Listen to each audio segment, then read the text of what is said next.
with this. So PropTech Buzz, as you all know, is a very up and coming platform, and we are building the global ecosystem for the built environment. And we're very happy to have all of you all on our community. And this is our app, and you all can go ahead and just scan the barcodes, and you all can download you can download the app. Okay, and this is our global PropTech founders and CEO community that we are actually streaming live on. And as you can see, currently we have 638 PropTech founders and CEOs on this platform. So we would really encourage anybody who hasn't joined yet to join as possible. And here is our lovely chief guest, Garima Bharadwaj, who has been I'm so sorry about this, but she's been absolutely killing it in the PropTech arena. I'm so sorry about that. All right, thanks, Alavia. Okay. So again, thank you, Garima, for taking time out. We were just catching up a memory lane, actually, because she was one of my. By the way, when PropTech was started, it started as a podcast. I was a head of product of one of the largest PropTech companies here in Germany, and then PropTech caught my fancy. I started a podcast. I have interviewed over 200 speakers. I think Garima was the first, third speaker, a guest on my platform. And she was had begun her journey, and we were going down the memory lane. And she has a fascinating journey till now, right? And that's why I felt that she would make for an incredible guest today, especially after doing close to a 6 million fundraise. That's a validation from investors, from the customers, from everything. That's a very good barometer for a startup success, and we thought that okay, we all could benefit from that success. So with that, I welcome Garima. But before that, let me quickly take rounds and get all our attendees introduce themselves very, very briefly. If you can just take a second and introduce yourselves. We'll start with Dhanada. Oh, hi everybody. This is Dhanada Mishra. I'm based out of Hong Kong. I work for Raspect, AI software platform builder for inspection using drones and autonomous, sensors. Yeah. Excellent. Sajay needs no introduction, but we'll still go with Sajay's intro. Thanks, Ravi. Hi, Garima. Once again, I'm Shajai Jacob. I'm the CEO for Anacity, which is part of the Anurag Group. We're an enterprise-based community management platform, both on residential and commercial, with operations in India and the Middle East. Excellent. Nihar, do you want to go next? Hi, yeah, I'm Nihar Rao. I'm the founder of LiveSafe. We manage the #1 carcinogen in your environment. LiveSafe manages wireless radiation in your homes, offices, and schools. We assess the radiation exposure. We have patented and proprietary products which we install, bring down the radiation exposure to safe levels as per ICNIRP and Building Biology Institute standards. And all of our installations are 100% guaranteed, safe after installation.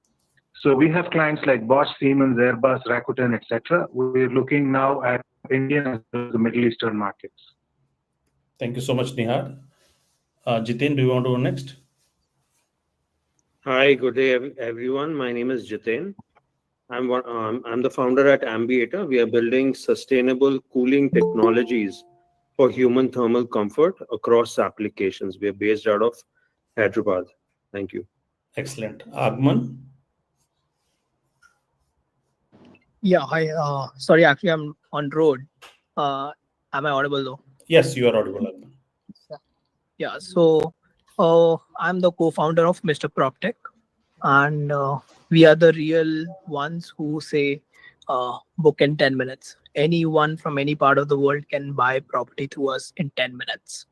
And we are the only artificial intelligence software as a service plus marketplace. Excellent. So with that, as I said, we have, please install the app. The reason is these 600 members on the platform, they have a private chat room just for the founders and the CEOs. And we have been able to give them a lot of benefit in terms of networking, in terms of connections with the investors, and the opportunities it just creates a fascinating environment where just opportunities explode as a result of this global network. So please get that done, and in the next 4 weeks we will see that the app is getting a massive upgrade, both the web and the app as well. So we have a new guest coming in. Sunil, do you want to quickly introduce yourself before we get Garima going?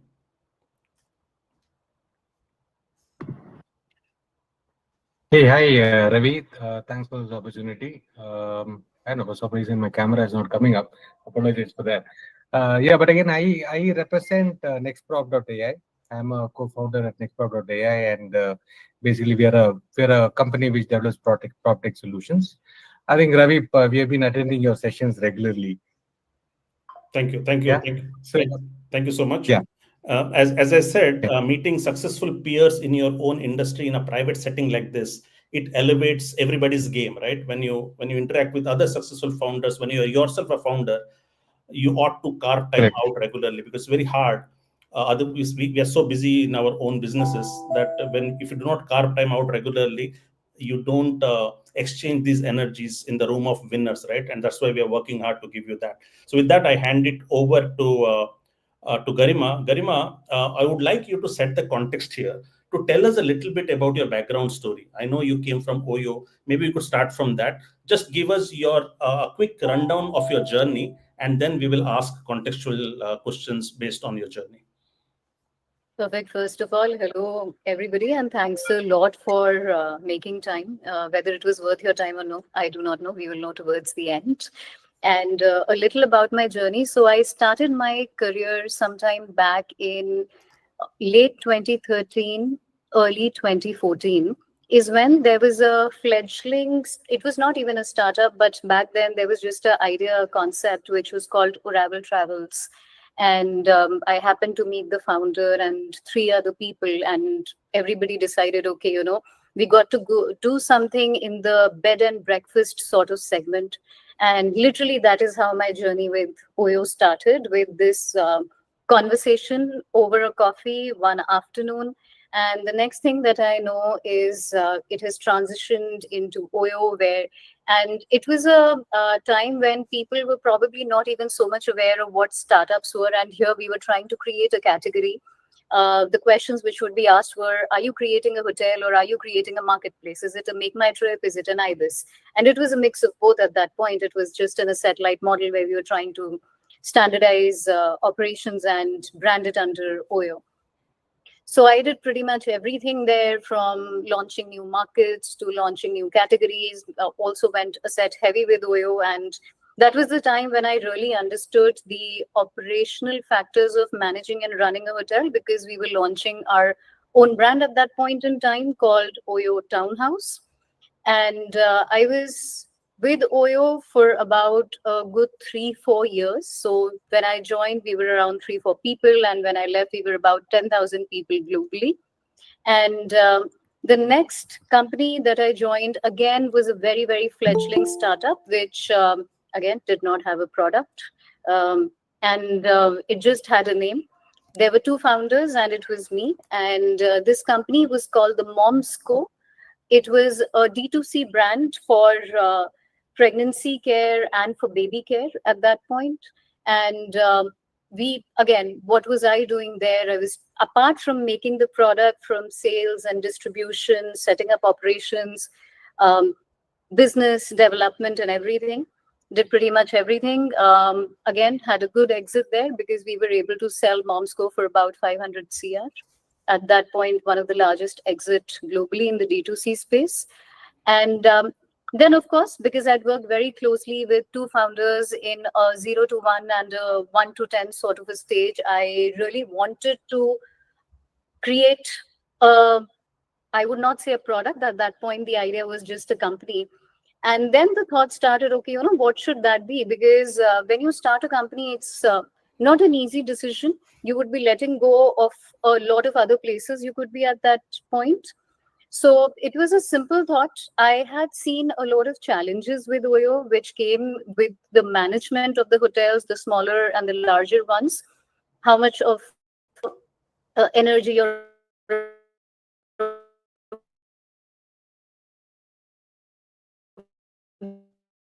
or a manpower get, can you do subsets of commercial real estate, hoping that offices would have the same wastage, so would malls and hospitals and other CRE market. That is the thought and the idea from which Enlite was born. And me and my co-founder, we also were pretty fortunate that very early stage of our journey, we happened to meet a couple of mentors who were professors in IITs and heading computer science division, energy labs, who said that the segment really has a problem. Maybe one can solve it by tech. What is this tech? One does not know. It could be vision, it could be something else. And that is when we decided that, okay, we would really want to solve this problem. Commercial real estate is a very, very burgeoning market in India. Anything and everything in CRE is going to get built out. And this was back in 2017, 2018. Let's start maybe with energy as a solution and get more comprehensive as it goes. But of course, there was a change of plans and we decided to just go all in and become comprehensive right from the day one when we started selling. So this is how the journey started and the journey continues to now. Excellent, Garima. I do not want to abuse my position here and pose questions, but I will open up with anybody who has questions. I have a ton of questions at my end, but does anybody want to have a go with Garima on her journey?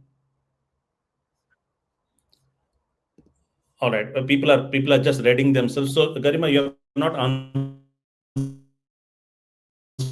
my question on the AMA. So, what challenge you faced in the early days of it, and how did you overcome it? Could you repeat it? I lost you last time. With the benefit of hindsight now, okay, what are the underestimated challenges? Because most founders, when I talk to them, would you go all over again to build it? Many people say, no, I did not even know it would be so hard, right? So what are the challenges that you had not imagined before, but you had to encounter them, and how did you overcome them? So Ravi, there's one line that I keep using with my team all the time. I thought it would be easy, but boy, was I bad at calculation. And honestly, when we started, I thought, how hard is hardware going to be? Because at the end of the day, what Enlite builds is a full stack solution to control the built environment. The idea is that you really cannot create a disruption in real estate if you're not controlling several parameters. And I operate in a segment of building operations. I cannot be just monitoring things like HVACs, the cooling systems, the water systems. How do I save anything if I'm still just generating report and asking somebody, okay, this is the report? No, I have to be controlling that. And a large aspect of that is the hardware that we make. Now, making hardware is hard, I had known, but it would be so difficult, I did not know. And when we started out, we built version 1, and then we thought, okay, this probably doesn't work. Version 2, version 3, cut to today. Finally, now my full-fledged product has been out in the market in last 2.5 years. But before that, 4 years of building is what it has taken us to put that solution out in the market. And it's taken me 27 hardware iterations. It's not been easy. It's been a lot of time, effort, and even money spent, because any mistake on the hardware, it is not easy. You just can't roll back a code. You have to probably say that, okay, if this tech does not work, I'm not going to make this tech work. I'm probably going to explore something else because this is really breaking. So I think had we known all better that, what was the best technology out available there, because finally the technology that we've chosen is the simplest one. The hardware that we have, it runs on Wi-Fi, the simplest one. But when we started, because a lot of chatter even amongst us would be, but who would adopt it? Why would somebody adopt Wi-Fi? People would be like, okay, it's very vulnerable and a whole lot of other things associated with it. So let's explore LoRa, Zigbee, Bluetooth, mesh, and pretty much everything, only to come back to Wi-Fi.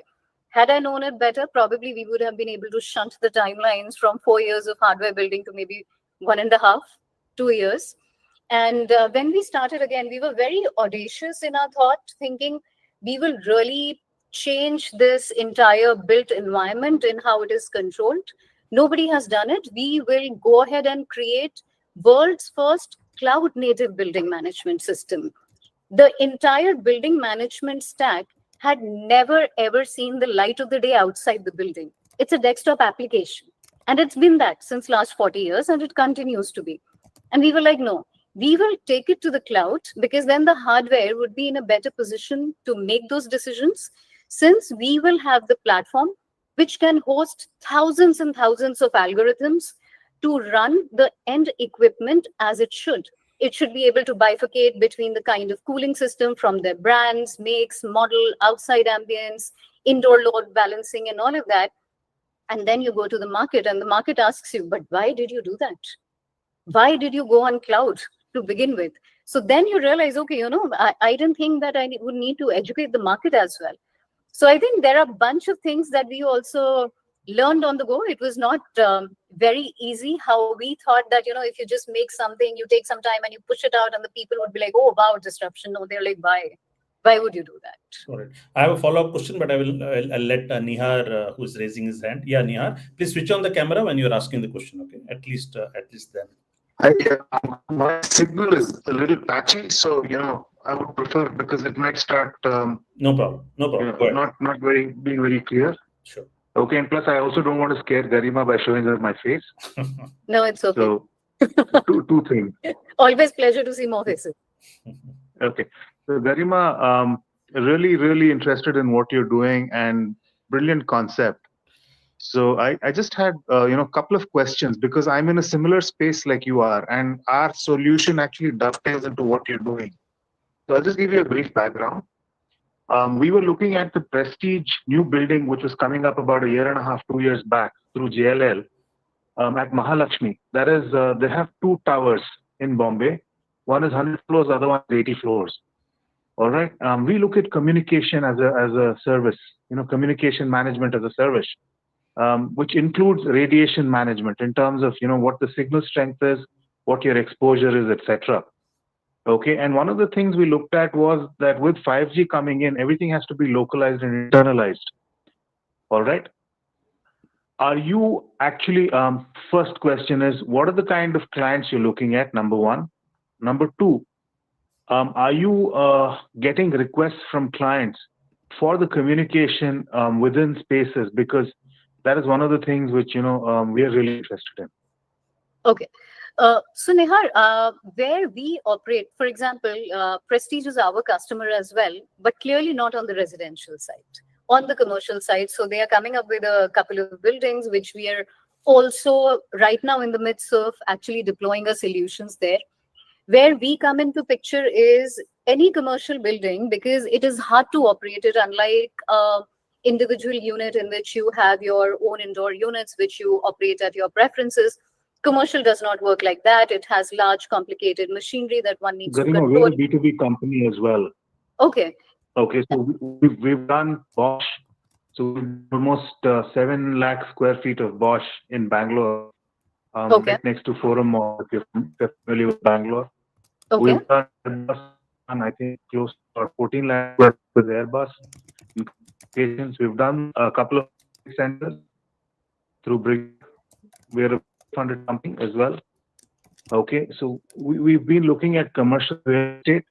Prestige was one of the opportunities we had, because anything about 14 floors in Bombay, you don't get signals. And how do you plan for that was the question which came to us. And we actually came up with a solution, but we didn't have a partner like you to go in for that. All right, because it requires a separate backbone, and it has separate. Look at they were handling the facilities of that company for Prestige that was powered, but they didn't have the expertise to do something like this. What you're doing is, I think, at a slightly higher level, right? Because you said we looked at Wi-Fi and everything else. So basically, your internal sensors talk to each other using Wi-Fi. Is that what you were saying? No, we are not into peer-to-peer communication at all. And we have controllers. There's no concept of sensors here. We use the underlying sensors on the machinery. However, Nihar, I will tell you one thing. We establish our own backbone of networking in commercial. That's another thing, because generally what is available in commercial. I don't want to get too much into depth because others will get bored, but is that a fiber optic or a regular networking cable sort of thing? We can use either. So we have used both. And in fact, fiber optic, let's say we've used only 30% of the implementation, 70% is all normal. Okay, fantastic. I'm going to get in touch with you because we have a lot of exciting, prospects for this. Sure. And maybe it's actually a beneficial thing, Sure. We could just talk after this.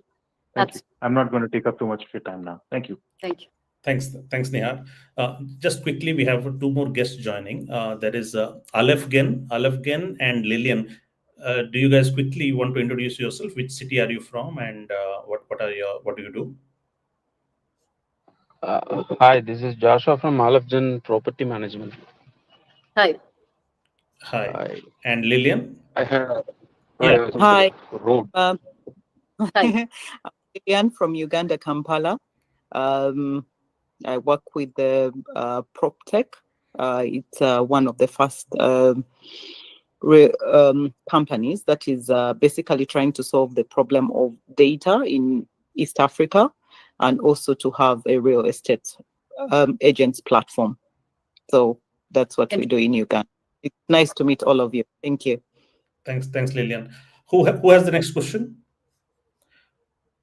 Yeah, Dhanada, please go ahead. You're muted, Dhanada. If you can unmute yourself. Thank you, Ravi. This is Dhanada again. I'm based out of Hong Kong. Great work, Garima. Great to see you. Being an woman, your journey was so inspiring. Just hearing that. And we here at Raspec, based out of Hong Kong, we mainly focus on building envelope inspection using drones, and then we take this data and on our cloud platform, we do the AI analytics to find defects. Now, looking at your work, I was wondering whether you have considered the energy losses through defects on the building envelope, which can be identified through, for example, thermal inspection using infrared and so on, which is what we routinely do. And unless you do that, I guess a lot of the good work that you are doing, the solution you are putting in to enhance sustainability and conserve energy and make the buildings more energy efficient and so on, could be negated by the loss of energy through thermal bridges and air, for example, or the energy that goes into the building. So I'd love to know your thought on it. Yeah. So definitely one thing that I've learned across the life cycle of auditing building is no matter how much you audit, especially the retrofits, it's not enough. Buildings are a breeze. Now I've come to that realization. It's always easy to deploy everything that you want. And also the new gen consultants are much more aware in the terms of the perimetering, the glazing areas, and load balancing in it. They are much, much better. But of course, when we started auditing the retrofit building, it was actually a nightmare, because something as simple as the leakage of air gets overlooked. People keep 18 degrees of temperature, and you don't realize that, why is there an issue? Because 18 degrees, when it's outside 22 degrees, why do you need it? Only to realize there is leakage. And that leakage is also not the same, right? If you have a 30-floor building, you could be having leakage at random places, absolutely not in sync. And we learned this the hard way when we started working with one of our largest retrofit customers. And I'm like, all the logics are working, all the algorithms are perfect. Why are people feeling hot? And why are people feeling hot in 3 offices and everybody else is pretty happy with it? To realize, okay, there are leakages, there are actuators which are manual, so they do not open, they do not close. There are voltage issues. I mean, going to the level of more than certain only cracks, there's something as simple as wiring 14 years back was done wrong. So there is so much which gets missed, and that is when we started also. Now we started partnering with a bunch of people somebody who does green audits, somebody who does audits only on design of HVAC, somebody who does a building audit, so on and so forth. So it's only more and more interesting because you realize a lot of times the algorithms really need not be that complicated. If the buildings were solved for better, probably 10 years back, but now 10 years hence, it's of course our job to be doing it a little better. So always open to the opportunities of figuring out what could be done, because the larger the building gets, the bigger the problems are there, and especially because in a building, one module is always integrated to the other module. It could be either through a cable or it could be through a logic, really does not matter. But one thing malfunctions and it really takes down a lot of things with it. Yeah, just so that you know, in Hong Kong, we have this AI modeling competition for building energy, efficiency. So you can predict the total energy demand using AI model based on several parameters and so on. So our company actually won an award 2-3 years ago where we had worked together to develop this model. Now, so you can take your building and actually model it and predict what should be the energy demand. And if the energy is actually requiring more than that, then you know for sure that there are leakages and inefficiencies. So one of the way would be obviously to do the building facade audit to find these defects through a drone inspection, maybe using thermal and visual data and so on. So I'll connect with you. I think we're linked on LinkedIn, and I'll share you our paper on this topic as well. So there'll be probably some scope to implement it in some of your use cases. Yeah. Thank you. And congratulations and all the very best. Yeah. Thanks, Dhanada. 11:30 in Hong Kong. So thanks. You're on mute, Ravi. Sorry. Thanks, Dhanada. It's 11:30 in Hong Kong, so you still took time. So thank you so much. Any other questions? Otherwise, I'll shoot my question. Okay, please keep your questions ready in case you have to think. So Garima, my question to you is, a lot of things have to fall into place for a startup to go from survival to success, right? What would you attribute Enlite's journey? What do you think Enlite has been doing right? Okay, of all the things, maybe you want to pick a couple of most important things. What did you do right? Whether was it your execution, whether it was meeting those milestones for your early investors? What is that one thing that you feel you did right to have overcome that journey to where you are today? So Ravi, in our journey, of course, others might not know, but you know that this is the first time we've raised funds. We were bootstrapped for a good 6-7 years. Wow. The reason was pretty simple, that you can't raise money and then try to do a product market fit. That is at least what me and my co-founder, we did not believe in that. We wanted to be sure whatever we would take to the market would have a PMF. We did not want to raise money and then say, okay, we are going to work on this idea. So I would say it was a very bold call for us to take. And the early team members that we hired 7 years back, who still are a part of the core team, they are still there. I believe everybody had a conviction. Nobody came from the industry of BMS. When we decided that, we would create world's first cloud native building management system, I remember my team saying one thing. I asked them, we think we can do it. They said, why not? Of course it can happen. Don't you see all the B2C products which work on technologies like these? We'll definitely figure out. So I think that kept everybody thinking that, okay, it did not work tomorrow. Maybe it'll work day after. A lot of times we also, at least between me and my co-founder, we would talk about it a few times that, do you think this will ever see the light of the day? Because when you start building and you don't have a customer, you also get disillusioned at times. And how will you have a customer? You don't have a solution to give it to them. Every day you're just getting up, your team is just waking up and saying, okay, let's work on this again. And then a lot of times, 6 months down the line, you're like, okay, let's scrap this. This really doesn't work. What kind of a technology is this? But I believe that if you have figured out that your problem statement is real, it has to be real. It cannot be real for me. I cannot say that, I think this is a great problem statement and I have built a great solution. We believe that a problem statement was real. Once that we started crossing a bunch of milestones on the product development, we started seeing the product shape up. Today, the product is called Know Your Building. At some point, it was just a concept which we wanted to register because we were like, okay, why not? Just like Know Your Customer, it will become Know Your Building. We wanted that to be. It has a TM. It has a trademark also, no, Garima? It is registered now. Yeah. So we were like, okay, why not? That's the North Star. Someday people will ask, have you done Know Your Building? Just like, have you done KYC? So when we started, then the product slowly shape up. We would build the product, write the logic on the software, see if it works. At times it wouldn't work, and we'd be like, okay, what can change here? How is this logic going to work? Then test it out. In fact, Ravi, after building the product for 4 years, we have done testing for 1 year. Again, did not sell for 5 years at all. 0 sales for 5 years. And again, this was a conscious call, right? If you have investors, they will start questioning your sanity. Yeah.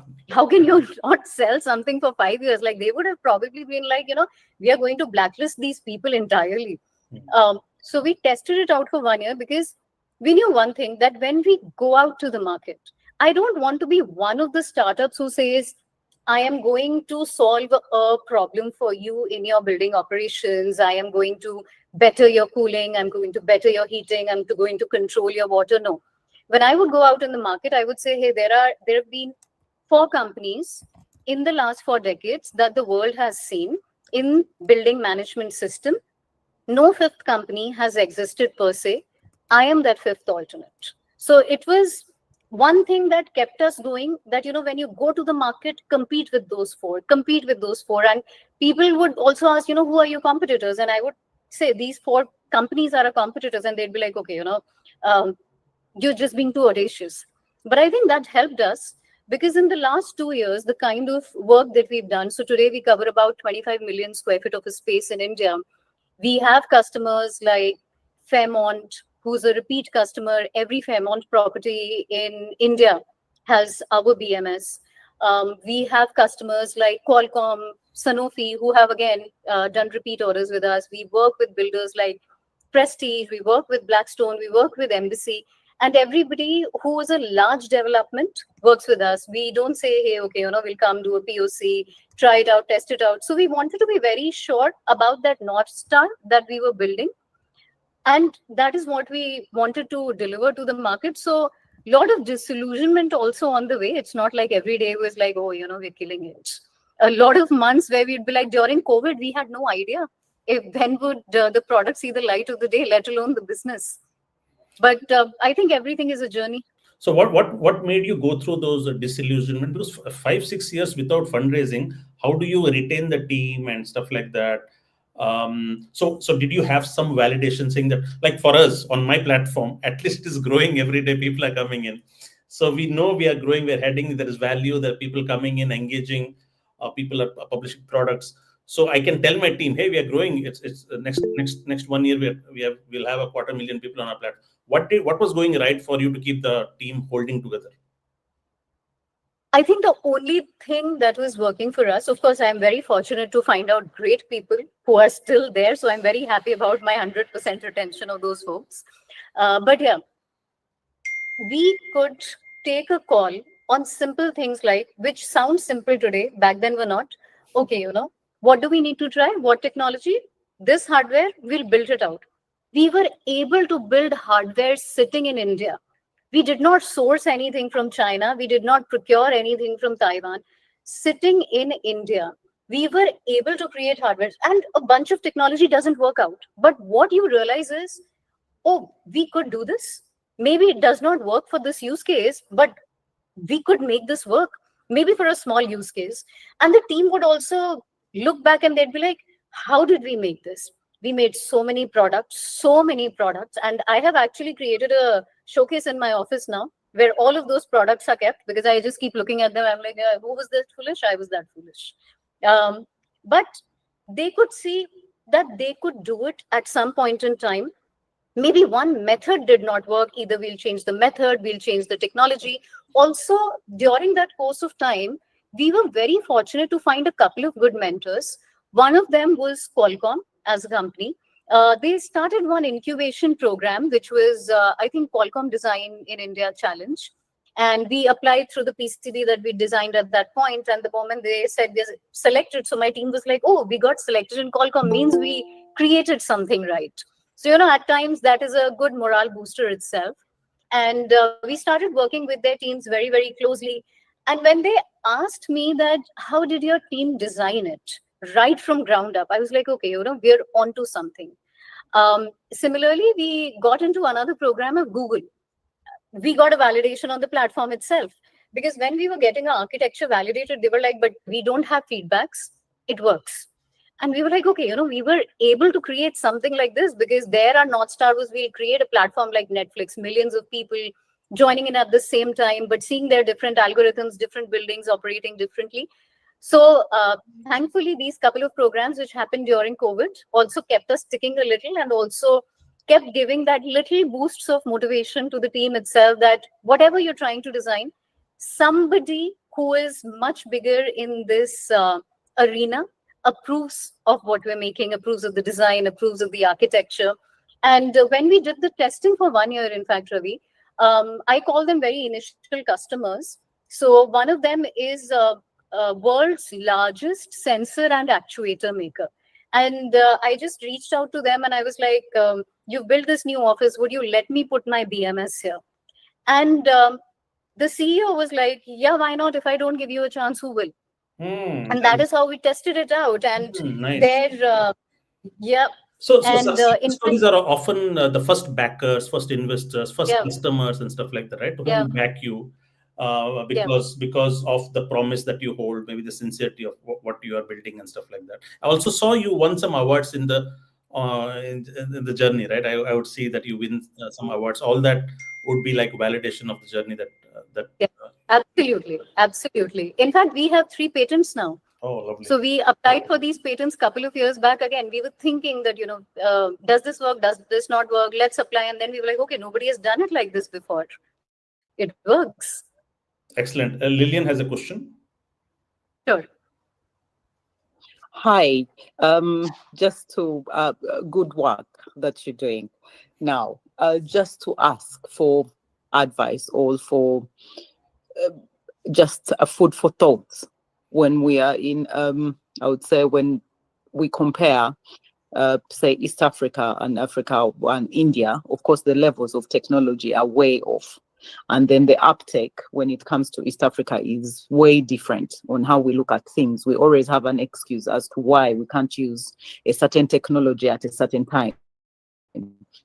And Dhanada will tell you, will tell the same thing. I think we tried to do something with him and it wasn't that easy.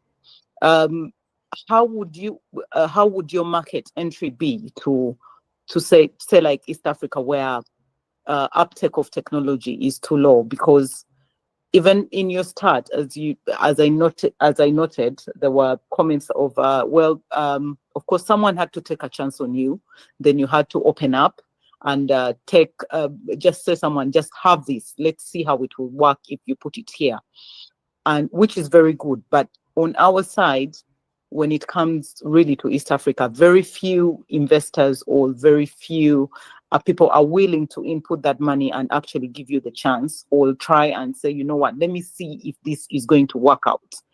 It's very rare that you're going to get someone who wants to do that or to build something like that. So what advice would you have for me to do an uptake as you have done your side? Thank you. Vivian, I will give you a little anecdotes only about my journey, because when we were starting out, we knew that we were going to compete against the 4 largest names globally on this technology. And you are just a small upstart. Why would somebody adopt you? So we had all these questions and we were like, okay, but somebody will give a chance. There are way too many people. What it turns out is that why people also given a chance is when you don't have any alternate, you keep opting for the same companies. for the first time, what we created, and we had a lot of conviction in it, just not that, we never positioned ourselves to be a startup providing a solution. We always said we are an answer to these 4 large companies which have existed for 4 decades. What we have created is a solution which is either at par or better, and we believe in it.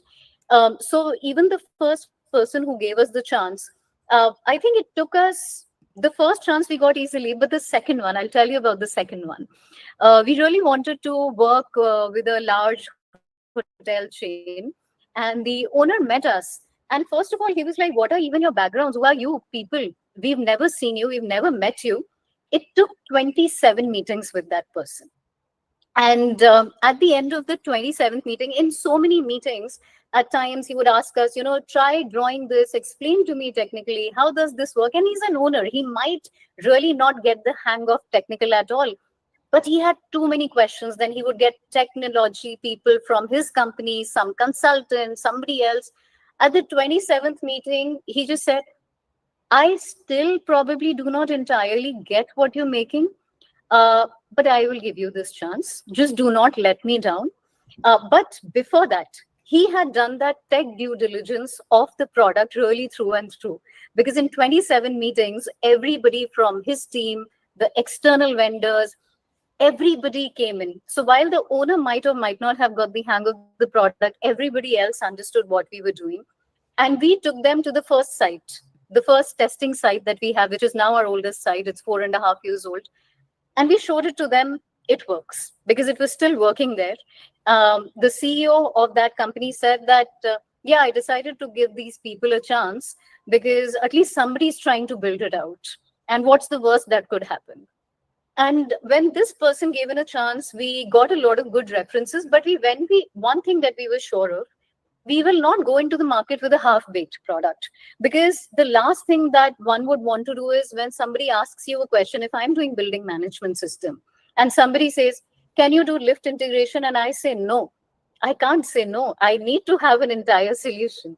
If somebody comes back and says, can you also write some sort of a chiller logic? I can, because I've spent so many years doing it. So the best part that worked was when people asked questions, and we built out a very technically sound team. So no matter what a person asked, can you do this in HVAC or this in elevator or that in water?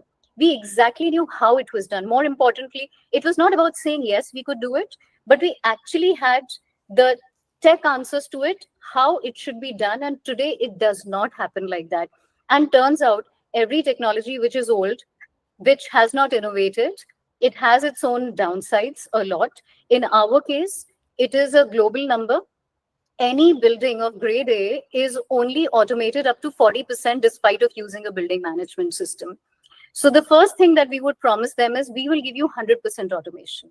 We will not even do a 90%, which meant we would go out of the way to ensure that each and every equipment was onboarded onto our hardware, and that hardware was able to control that end equipment. So I'm sure, Lillian, in your case also, as long as you're at it, even if you find 2 people and just 2 people, it'll work. And in fact, Shajai is here on the call. So I'll also tell you this story. The first time I met Shajai was in an event, and then I figured, these guys are really big. Probably they could just help me out a little. And I reached out to him, and I would say he has been one of the most helpful people.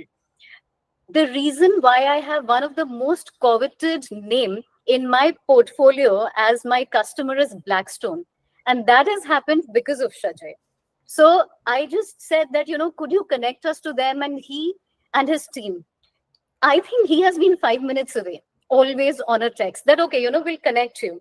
I wanted to reach out to a large Singapore-based company called Mapletree, who were creating buildings here. They wouldn't have entertained me at all. I was just probably into the business for 6 months, 8 months. Because it came from him, it helped me. And today, probably, Shajai, we might be in their tenders. That's a different conversation that we'll have with you. But I think good partners really, really, really help. And again, Shajai had no idea about what probably we were building, but somebody decides to take a bet on you. I don't think everybody has it in them, but a few people do. And if you find those few people, I think maybe it goes a really, really long way. no, maybe let's hear from Sajay also. Right. Sajay, what? Just in it, would you say that it was easier because you were on ground vis-a-vis not having on ground? Not a tech person for say, but everyone I work with is in tech. So yes, then it came up with the PropTech, and I have the love for it. But I've always thought of like having maybe I think it's called different sandboxes of different technologies that are done, because then it makes it easier for the investors when they come, or even on ground, for them to understand, vis-a-vis having to have everyone to come at that particular time when there is a problem. So to try and solve, or to try and have the solutions as a sandbox in one place, so that if someone comes, they can actually demonstrate, because it's very expensive. For example, if I had to tell you to come and actually do a demonstration, it becomes a bit expensive, because you don't even know whether you will get the business or not. So it becomes, and yet you cannot explain to someone online for them to understand. And I go back referring to Dhanada, I think he will also affirm that. It's very hard to explain exactly what you're going to do to someone who has not seen. And well, we have a background that, well, I think we say in Africa, our understanding is in our eyes. We have to see to understand. So it becomes, do you think it was easier because you're on ground and you had to test to demonstrate? Absolutely. And that is what we wanted to do. We wanted to build a few lighthouse projects in a couple of big cities, so that if people asked, instead of showing them the deck, because real estate, first of all, the problems are so complex. If I go on explaining BMS, people are like, whatever does this mean, and why is it a problem? Sounds okay. Why is it so complicated? It's only when they see the machinery work in action, when they see a platform by itself changing the values, they're like, oh, it does it by itself. So they have to realize the kind of pain it would be if there was a technology which was non-existent. So we definitely decided to build a couple of sites on ground, and which helped. Even today, when it's a lot of large customers, we refer them to our other large customers now. That why don't you go and see it there? They can see it works. They can also understand what is it that I'm buying finally. So I think that technology, any kind of a place where person can go and see, and there is a third person who can refer and say, okay, this works, people are a little more confident. Garima, I know we are short on time. Could we focus a little bit about your fundraising experience? On at what stage did you look out for investment? You said product market fit. What, according to you, is product market fit? Because you can never have enough product market fit, right? So, at what stage did you decide to get investment, and then how did the entire investment rigor happen? What preparation did you do? How many rounds did you go through? How many investors did you talk about?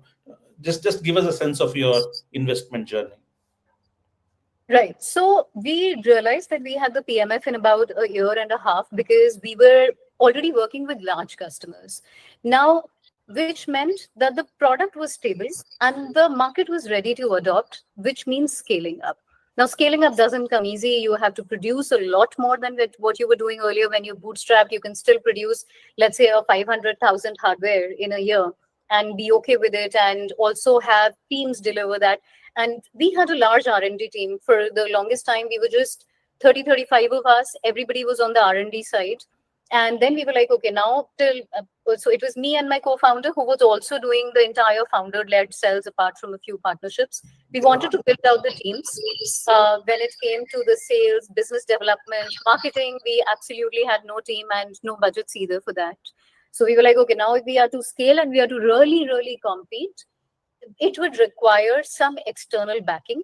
The external backing would also give us a lot of validation in the market in the terms of finding a better talent pool, in able to find even much more partners who would be interested in working with us. So in fact, it's very recent that we started thinking about it, sometime to the end of last year. Now, what we again hear, PropTech, and everybody here on the call also knows that, Unlike a B2C segment, which can see generic investors, you need to be sure about what you're selling and who will buy it. In the terms of investment, not every investor will probably understand PropTech. And here we were into a further niche, which was a hardware and a platform. Building management system, I don't think anybody has really ever understood what it really means.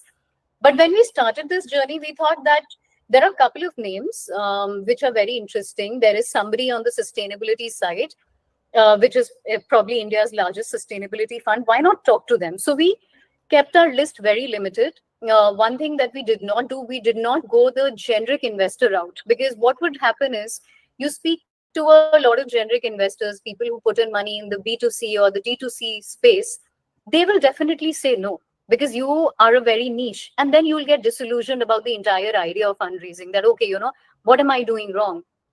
You are probably not doing anything wrong. Maybe the people that you're meeting are not the people who understand the segment very well, which is something, in fact, it happened because once I got on a call with Rajan Anandan, who heads search at Peak 15, who used to be at Google.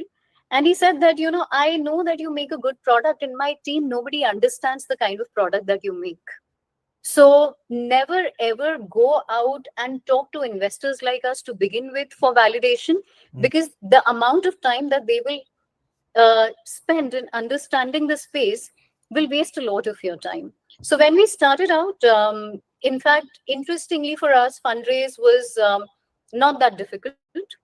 The reason was, as I told you, we were incubated with Qualcomm at some point, and in that journey, I happened to interact with somebody from Qualcomm Ventures team across that entire time period of mine.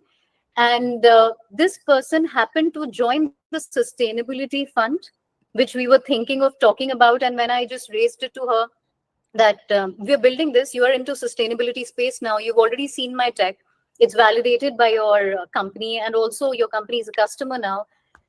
We met them, and I think it took us very, very little time to convince our lead investors, who's Avana Capital. I don't think it took us beyond like 6-7 days to tell them what we do, or to them convinced by it. Also, we did not want to raise from a lot of people, so we thought that we would just probably take one more investor, maybe a little more strategic investor to us. And here, again, the second investor that we have is Claypond Capital, which is the family office of Dr. Ranjan Pai, who heads the Manipal group entirely. Manipal is very strategic when you think of real estate in India, from university to hospitals to even a bunch of residentials in Bangalore, and the kind of capital deployments that they have done across the segment also made them very, very strategic to us. So when we met them, at that point, the idea was a little different. We wanted to partner with them on Manipal Hospital as a portfolio and digitize the entire Manipal portfolio. Fortunately, we ended up meeting Dr. Ranjan Pai himself, who said 1.5 hours later, I sort of like this space, I understand the space, I understand the potential. We're okay to partner with you guys. And I thought he had given an okay for hospital. Turns out it was for investment. So that way, actually, we got really, really lucky, is what I say, because two investors, and both of them understood the space really well. And today, when we see the kind of value they bring to us already, they exactly know the connects that we're looking at. They exactly know the kind of doors that we want to be opened, which we cannot even right now. So I think they have done a phenomenal job at that. Anybody who's looking to raise, however, they should keep one thing in mind: who is your right sort of investor? Otherwise, either people will waste a lot of their time in trying to figure out a market research report for their company, or one will get disillusioned that, what is it that is not working right in my favor? And we spoke to 3-4 more people, 3-4 more investment firms, which were more of strategic in nature. But since Avana had closed, we didn't go forward with them. But what we realized is that all these 3-4 were also positive, because at some point in some corner of the world, they had invested in a technology like this. They understood PropTech. Somebody even understood hardware, surprisingly. So that helped. And I think one has to work with a very, very narrowed down list. Somebody will give you a list. Talk to these 106 people. No, please don't. Talk to maybe 10 people, maybe 12 people, and references work very well. If you know somebody who knows somebody there, nothing works better. For the clay pond investment that we had, because we were connected to Temasek for a while, and they are the ones who bought out stakes in Manipal Hospital. That connect happened thanks to Swapna being in Qualcomm and then moving to Avana. It happened. If you have connect, otherwise, again, going through the entire life cycle where it starts from I will review your deck to the time it reaches partner, maybe it will not even reach. So just utilize your time well in doing your own research before you start looking at any list shared by your investment bankers. Got it. So how did you arrive at the... You're on mute. Oh, sorry. So how did you arrive at the number for the fundraise that you need this much? Was it an extrapolation of the next 2 years or 3 years of growth? Yes, some idea. Right. Yeah. So Ravi, we made a plan which would sustain us good for next 2-3 years. And in the interim, there are a couple of things that we wanted to do. One, we wanted to expand the market, which we would want to do at some point early next year, is going into Middle East as a region. That is number one. And second, to further develop our R&D capabilities. Today, we have a good product established in the commercial segment. The next thing that what we are doing is looking at entering infrastructures and data centers as well, which would require a different product altogether, which we have already sort of picked up on it and making a blueprint of it, but it requires core R&D efforts and a bunch of team to be again built around it to be able to make that. And once that the Middle East market will expand or start, and even the data center and the infrastructure will start, both of them would again require specialized sales teams. So we made a plan and we were like, even if we don't raise for next 2 years, 3 years, we'll be self-sustainable. The only thing which might change is that if we would want to say, okay, now we don't need speed, we really need velocity. Then we might go in for another raise. Otherwise, it seems good for 2-3 years for now. What's the difference between speed and velocity? Not the physics, not the physics difference in startup. You should have just asked me in physics. I would have been happier. But do we want to go at the speed of a car, or does it have to be a rocket ship? Oh, so we were like, okay, accelerate. Okay, got it. Yeah. So we were like, okay, if it's rocket ship, maybe another race. Otherwise, so far so good. Got it. Excellent. I think such. So, okay. I think are there questions? If there are no questions, then I will just wrap up this session with the last one. So, Garima, as you're building a startup, your leadership style also evolves. Okay. So, how do you think that? What kind of a founder are you? What are your leadership principles? What do you stand for as a founder and stuff like that? I'm sure when you've been building for the past 6 years, you think how you grow your team, how do you grow your company and stuff like that. So why don't you share a little bit about your founder principles, your leadership principles? Ravi, it changes a lot. I look back and I think, am I the same person? First of all, when we started, I was like, I'm a micromanager. I need to see everything that's happening. Now I just want to delegate. I just want to delegate throughout my day. That's what I want to do. When we were hiring initial set of people also, for example, we were like, okay, they should have that kind of zeal and vigor and be able to operate in a chaos. Now, at some point, a person like me, which is surprising to me, I only talk about processes and I only make processes. My larger part of the day is either making processes or making a product. Literally, there's nothing else that I do. And when I make a product, I see in which part of the process does this product fit in. Every morning, I need to have a visibility on where are the company metrics today. I don't want to make calls to people. I don't want to ask them. I just want to see. I've realized what works for you in your 0 to 1 journey does not work for you in your 1 to 100. When you're in 0 to 1, a lot of zeal to do things, a lot of passion and aggression, everything works well because it's literally like a small battle, right? You have to go out there and fight the battle. Now, when it comes to a war, you have to take a step back and you have to look at the larger view. This is where I've reached now. But until and unless, because the company will only grow from here. We're already 100 plus people. Maybe at the end of the year, we would be 150, 200. After a point, you lose track who is coming in. You try to ensure that good people are coming in, but it's not about people being good or bad until and unless there are some processes to keep things in check, which the company should be doing. It is extremely, extremely difficult. And after a point, even the founders have to take a step back to have a look at the larger picture now. Everyday microscopic does not work, because I can't say today, oh, what am I doing? In next 2 months, I'm building a product. I can't do that.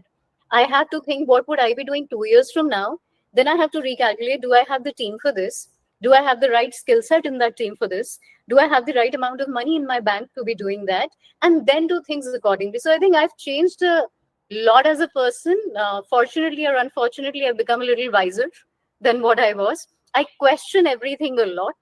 I think my team really freaks out when I do that, but a lot of people want to take a lot of decisions. There's nothing good or bad about it. One should always know why. Always ask the why. And I keep telling my team, somebody says you should do that. It could be customer, it could be internal teams. If there is no answer to the why, please do not do it. There has to be an answer to everything. So I think it's all a part of the journey. I'm assuming in next 1 year or so, it would be again a different journey at that point in time. Hopefully we should have launched a couple of more segments and geographies. Maybe I'll be a little bit wiser then itself. But yeah, delegation helps. It has helped. Thank you. I'm mindful of time here, but we'll take some questions. Jiten, why don't you speak out your question? It's better to speak out. No, we are having a small discussion here. Do you want to speak out? Sure. Thank you so much. Very inspiring story. Thank you and congratulations for your next chapter in growth. I had a few technical questions, but I'll pause that. But just maybe highlight a few skill sets that you picked up from your first startup with Oyo, and then with selling at the Momco, and now with this current company. And how did you survive paying for the R&D folks till you raised the capital? I'm very curious to know, because we are also bootstrapped. Right. So, of course, there are a couple of things that I always go back to when it comes to what I've learned. In Oyo, the best thing that I learned, which I deploy today, is always ask why. That is where it comes from, actually. Because whenever I was doing something at Oyo, and Ritesh or Srirang would generally ask, but why do you want to do this? And I would give an answer. And they would have 5, 6 follow-up questions. And then after 2, 3 meetings with them, I started making a deck. I'm like, I'm going to make a deck. I can't answer these questions. But in that entire journey, I think my thought process evolved a little, where I became a little more structured and organized, which is something that I continue to do until today. Always ask the why. Another thing at Oyo is I saw a scale not only from 0 to 1 and 1 to 100. I saw a scale from 0 to 0.1, from 0.1 to a 1, and then to 100. It's chaos. You do not know when the transition is happening, and it hits you in the face, and you're like, okay, what just happened overnight? What am I doing? I used to get calls from people at 3 o'clock in the morning, and at some point I was like, what am I doing? I'm like, okay, right now I'm doing this. Tomorrow morning I have to do that. And at some point you make peace with the chaos. But in Momsco, I think the best part about Mohit was he was extremely, extremely data driven.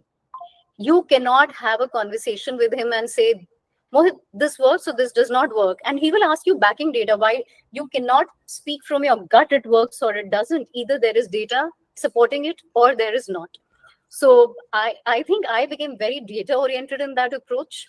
Everything was Excel sheet first, conversation around it later. And talking about sustenance, so I think it has been me and my co-founder who invested in the company. And when we realized that after this, it will be very difficult, honestly, Ravi asked that question. PMF, apart from PMF, I think we realized, to scale further than this, we really need the investor money. That is when we raised. Got it. So Garima, let's wrap this up. But one question, okay? This is about mental health. How do you keep balance? Because when you are starting and you have to bring your startup, it takes a lot of toll, right? You cannot balance.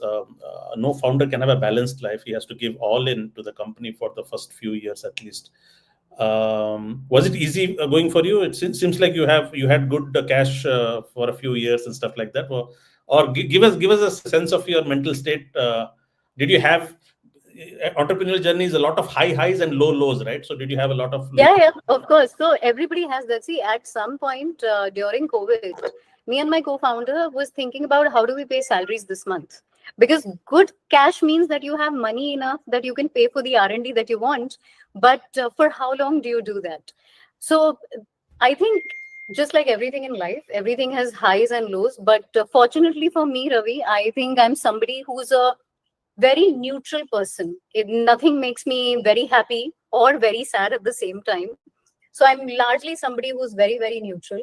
And I generally, how I have always thought about life, and there'll be lows even when you raise money, right? Because now there are more questions, more responsibilities. Whenever there are things and issues, I think I only like to think one thing that, I'm feeling like this right now. Can I do something about it? If I can do something about it, let me do something about it. Otherwise, there's no point feeling this way. So I think I've been a fairly stable person throughout. And also I have a lot of hobbies. So I try to make time for some random hobbies, which is nothing related to my work. And I have done all this deliberately in last 5 years or 6 years, because I was like, at some point, things will get to me. They should not get to me, because if it starts getting to me, it'll get to my team. So I have just, all I strive for in life is to just be a neutral person, and neutral is good. Like even when we raised money, I think my co-founder was really, really happy, and he was like, how are you feeling? I'm like, yeah, checkbox, done. So if you're not happy, there's very, very less chance you'll feel sad as well. Excellent. We will have to wrap it at there. There are a few questions. Lillian, you can drop the questions on the same AMA, and I will just influence Garima to spend a few more minutes and answer them there. But just let's be mindful of Garima's time. It's pretty late back in India as well. So Garima, thank you so much for your time. I know you did not draw a very big crowd, but it was very good, intimate. What we're gonna do, the good thing is we recorded this, and we are going to write a very nice article, and we publish it for everybody to read it out. All right. And absolutely.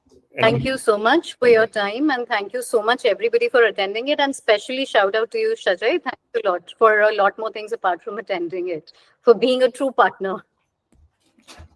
Thank you so much, Garima. Thanks everybody who attended. See you around. Bye-bye. Thank you. Thank you, everybody. Bye. Have a lovely Bye. day. Thank you. Good night. Oh God, थक गया मैं.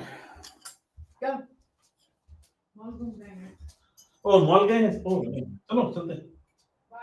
आज party. और lift ठीक हुआ बात नहीं. बाबा को फ्रीडम मिला. Hello. Tell me, Arabia. Yeah, I think I made a mistake in the beginning. So We'll see, Arabia. We'll talk tomorrow. I'm completely burnt out for the day. Okay, we'll talk tomorrow. Okay. All good. Okay. No problem. All good. Bye.